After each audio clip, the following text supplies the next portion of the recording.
start tonight, though, in the great state of North Dakota. North Dakota is a really, really red state overall. In the 2008 presidential election, you will recall that Barack Obama absolutely shellacked John McCain, was not anywhere near close. Obama beat McCain easily and handily in that election.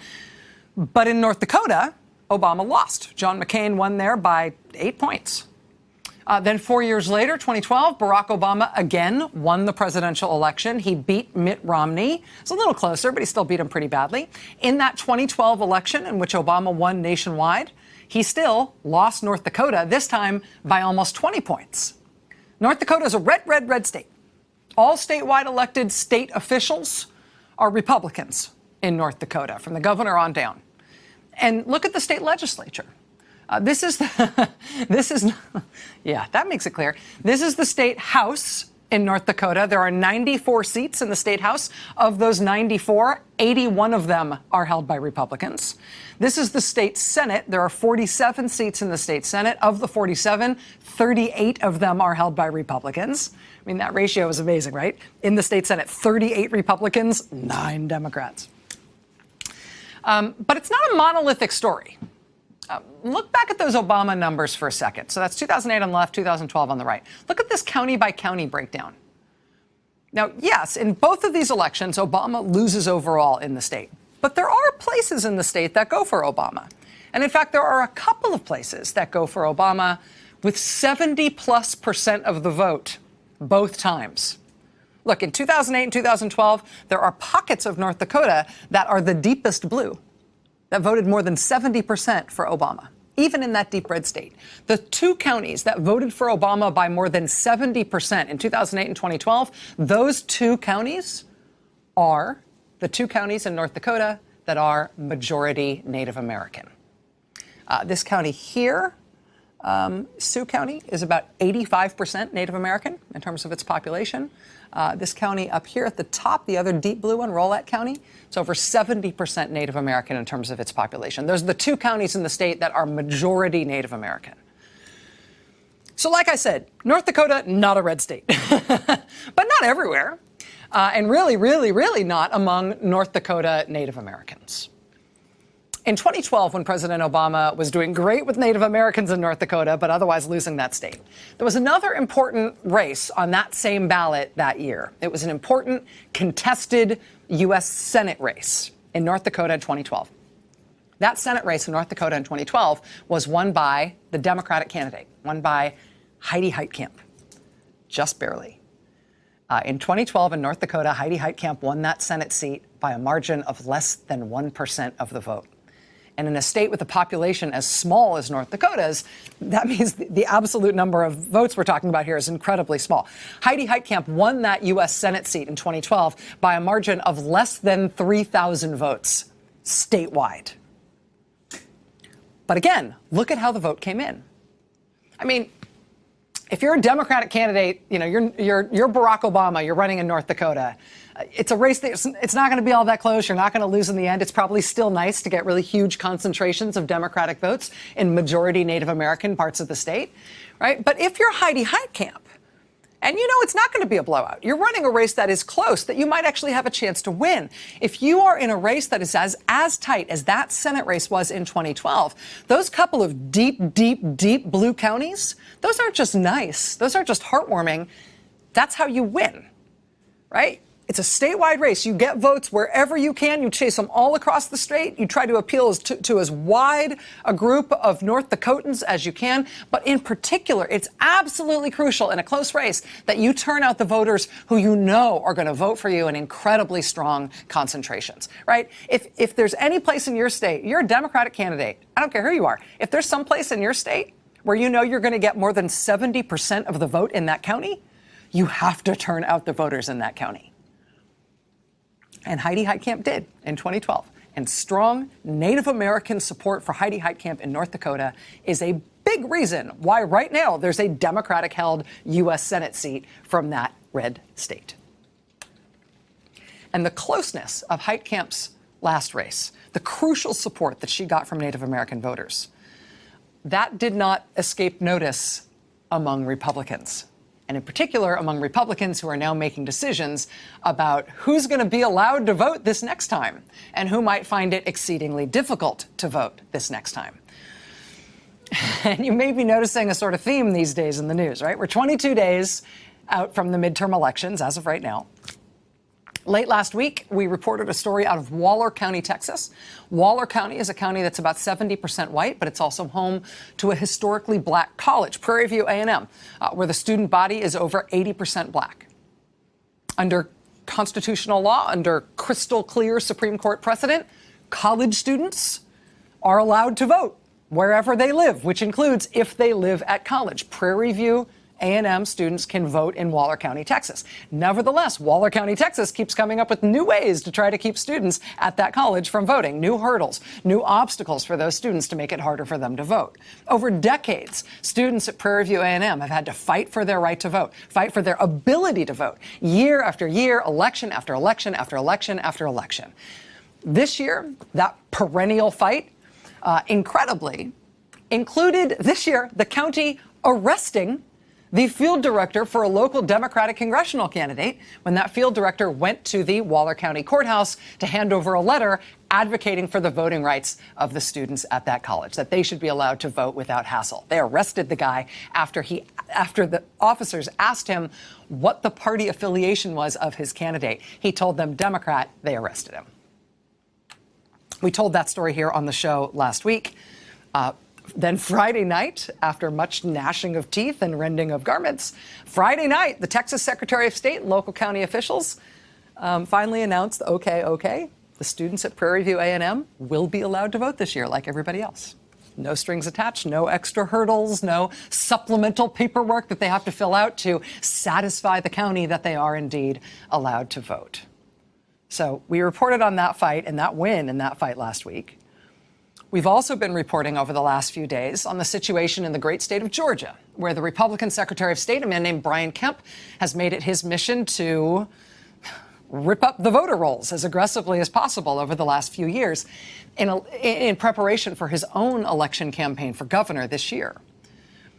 For context here, the last two governor's races in Georgia were each decided by only about 200,000 votes out of millions of votes cast. In a state as big as Georgia, with a population as big as Georgia, a 200,000 vote margin is nothing. These last couple of governor's races in Georgia have been exceedingly close. 200,000 votes. Last year alone, Brian Kemp took 670,000 people off the voter rolls. Last year alone. What's he afraid of? This year, he's facing calls to resign as Secretary of State ahead of the election, 22 days from now, because, among other things, he and his office have put 53,000 new applications for voter registration on hold in his office ahead of his own election. Over 70% of those 53,000 registrations he's holding are from Georgia voters who are African American. What does he have to fear from them? Tonight, we are waiting to find out if the federal lawsuit that was filed against Brian Kemp last week is going to include a request to the federal courts that they should issue an injunction to block Secretary of State Brian Kemp from what he's doing with these voter registrations in Georgia ahead of the election at which he will be at the top of the ticket. That lawsuit, federal lawsuit, was filed against Kemp on Thursday night. We are watching to see what's going to happen in terms of how that plays out. I mean, this is very much down to the wire in Georgia. Early voting in Georgia started today. The Atlanta Journal-Constitution is reporting that there were some hiccups, there were some screw-ups around the state that resulted in long lines at some polling places on the first day of early voting. More worryingly, the Journal-Constitution reports tonight that in the second most populous county in Georgia, in Gwinnett County, officials there have been throwing out people's completed absentee ballots when they've been mailed in. This is from the Atlanta Journal-Constitution tonight. Quote, nearly 1 in 10 vote-by-mail ballots have been rejected by Gwinnett County election officials, alarming voting rights groups. Gwinnett is throwing out far more absentee ballots than any other county in Georgia, according to records from the Secretary of State's office. Gwinnett County, as I mentioned, is the second most populated county in the state of Georgia. It's also the most diverse county in the state. More than 60% of the residents of Gwinnett County are Latino, Black, or Asian, and that is the county where ballots are being thrown out at a rate far exceeding every other county in that crucial state. So you are noticing a theme here.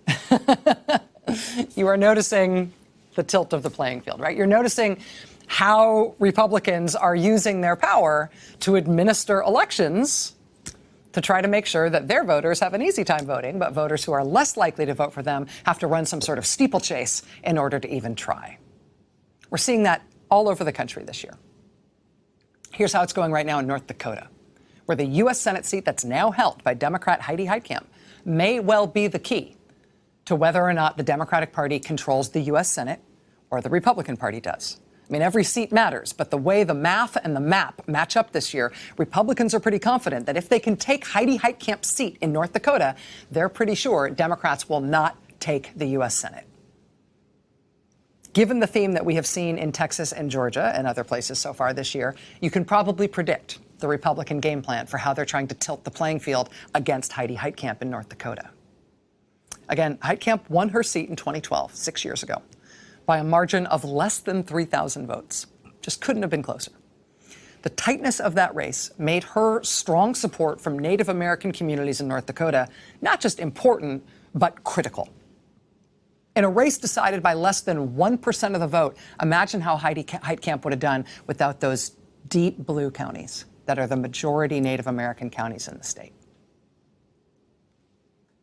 Well, right after Heidi Heitkamp was elected in 2012, right after she was sworn in as the Democratic Party's U.S. Senator from the great state of North Dakota, right after that, the Republican-controlled legislature in North Dakota swung into action to see what they could do to, forgive me, but effectively to cut down on the Native American vote. I don't say that ad hominem. I don't say that sort of willy-nilly as an insult. I say it because that's what they did, surgically, like a laser. After Heidi Heitkamp got elected in 2012, Republican-controlled state legislature comes in 2013 and passes a law to severely limit the type of ID you'd be able to show in order to vote in North Dakota. 2 years later, the legislature came back in session, 2015. They cut down the number of IDs even more. What they specifically were working to get rid of in that state was your ability to vote if your ID doesn't have a street address on it. Tens of thousands of people in North Dakota don't have a street address on their ID. In most cases, they have a P.O. box instead. This is especially the case. I mean, this is the case across the country in rural areas, but it's particularly the case on rural Native American reservations, where tribal IDs, as a matter of course, don't have a street address. They have a P.O. box instead. That's just the way it's done. Well, that's what the Republican-controlled legislature zeroed in on like a laser in terms of cutting off the right to vote. Native Americans in North Dakota, at double the rate of everybody else, don't have street addresses on their IDs. They may not have street address at all. That's just not how it works in many rural and reservation communities. And so that was the big backhand from the Republican-controlled North Dakota legislature after Native Americans proved themselves willing to vote for Democrats with disturbing frequency, and after they provided Heidi Heitkamp with the crucial enthusiasm and the crucial margin she needed to narrowly get elected to the United States Senate from North Dakota in 2012. New rule once she's in there. No street address on your ID, then you can't vote. That affects Native Americans, again, at double the rate of other North Dakotans. The law was initially blocked by a federal judge. Republican-controlled legislature then rewrote the law to get around the judge's ruling. Under the second iteration of the law, you still couldn't vote like everybody else did if your ID doesn't have a street address. But in order to account for that judge's ruling, they said, okay, you would be given a provisional ballot. That sounds better until you get to the part where they decided that your provisional ballot will never be counted unless and until you show up with an ID that has a street address on it, which of course you don't have, or they wouldn't have made you use the provisional ballot in the first place. What North Dakota Republicans did is fire a heat-seeking missile to nuke the Native American vote in their state. Native American vote in their state is really Democratic. They're a red state. The only way a Democrat's going to get through is with concentrated Native American support in the communities most likely to provide large numbers of Democratic votes. You got to appeal statewide. You got to appeal to everybody. But when it comes to mobilizing people who you are almost sure are going to vote for you, if the Republicans can turn off the Native American vote, if they can end that, they can run the table. They don't have to worry about there being any U.S. senators from the Democratic Party. There has been legal wrangling over this voter suppression effort in North Dakota for years now. That legal wrangling, that back and forth in the courts and with the legislature, that means that in addition to just this blunt effort by the legislature to cut off the Native American vote, there's also been a lot of confusion in the state because there's been this legal fight back and forth with all these different iterations of the law and all these different court rulings. Because of that legal wrangling, IDs with P.O. box addresses, they were accepted as okay for voting as recently as this year's primaries, June of this year, just because there were ongoing legal fights over this. But now the fights are over. The Supreme Court has weighed in on this. The conservative majority in the Supreme Court has now said this North Dakota law is good to go ahead. And so now, next month, 22 days from now, in the general election, with Heitkamp's seat up, for the first time, if you show up in North Dakota with your tribal ID, with your P.O. box on it, just like you've always used before, you will be turned away and not allowed to vote. And so now, 22 days out from the election, one of the most critical races in the entire country, which may determine whether or not the Senate is controlled by the Democrats or the Republicans, which honestly may decide everything in in American politics for the next couple of years. Now, on this short time frame, now there is a scramble underway to try to protect Native Americans' right to vote in that crucial race. The chairman of the Standing Rock Sioux tribe, a man named Mike Faith, put out this blistering statement, quote, "Native Americans can live on the reservation without an address. They're living in accordance with the law and treaties, but now all of a sudden they can't vote? Our voices should be heard, and they should be heard fairly at the polls, just like all other Americans." Quote, "There is no good reason that a P.O. box address is not sufficient to vote. This law clearly discriminates against Native Americans in North Dakota." Jamie Azure is the tribal chairman of the Turtle Mountain Band of Chippewa Indians. That's actually the group that sued to stop the law after the Republican-led legislature put it first in place. He tells NPR that the law and its timing might actually have an unintended effect. Quote, "It has already unified the tribes in North Dakota. Now we are working together. We are members of this U.S. government, and we are not going to let you keep us down. We are going to figure out a way to go over the barriers that have been put in front of us, and this unified movement moving forward with the tribes, that's going to jump our percentages up with that Native vote." That same tribal chairman told reporters today that he signed an executive order to provide free tribal IDs, new free tribal IDs to all members of his tribe, IDs that will be newly and quickly reconfigured to add street addresses that they've never had before. After signing that executive order to provide these free tribal IDs, Chairman Azure told reporters today that demand was so high from members of his tribe that the machine they bought to produce the IDs, quote, overheated and started melting them. It's 22 days out. All over the country, we are seeing a blitz by Republicans wherever they are in power, whenever they're in power in the county level, whenever they're in power as a legislature, whenever they're in power as secretaries of state and governors. We're seeing a nationwide blitz by Republicans to tilt the playing field, to run elections, to administer democracy in a way that is maximally inconvenient or just flat out suppressive of likely Democratic voters. It's not like we didn't see it coming. But I think because we did see it coming, you were also seeing an incredible organizing effort, a scramble, and honestly, just a lot of rage on the other side to push back and to beat them at this. 22 days. Stay with us. Hey there, I'm Chris Hayes from MSNBC. Thanks for watching MSNBC on YouTube. If you want to keep up to date with the videos we're putting out, you can click subscribe just below me or click over on this list to see lots of other great videos.